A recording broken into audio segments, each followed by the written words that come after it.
Hi, it's Mike from Boucherie Levels. I'm here at the really famous fish market in East London, Canary Wharf, and the financial district just behind me.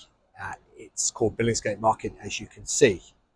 And it's really quiet today because all of the trading happens during the week, very early in the morning, 4 a.m. to 8:30. Pretty much all the fish that is sold here obviously is then transported to where it needs to be, whether it's your fish and chip shop around the corner or whether it's your local supermarket.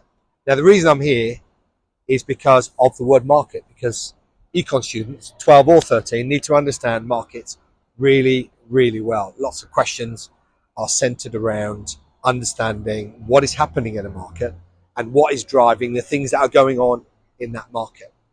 Now, simply, markets are made up of buyers and sellers. You know that.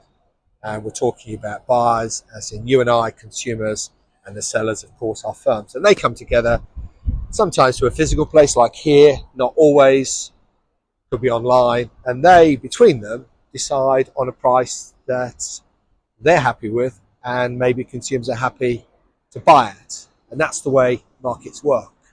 And you need to understand all the different reasons why demand increases or decreases and the reason why supply increases and decreases. And a lot of your study will be centered around what we call demand conditions and supply conditions. And then we obviously are going to depict that all and put it into diagrams to be able to look at what-if analysis to see what is going on in a particular market. So whether we're talking about oil or fish or gold or stocks, we need to understand all of the mechanics of what is going on there. And that is going to be something you spend a lot of time in year 12 doing to start your course to get the principles. And in year 13, you might move on maybe to more complicated markets, such as the buying and selling of currency, for example. Same principles apply. Or you might look at the labour market, for example, in terms of the demand and supply of people.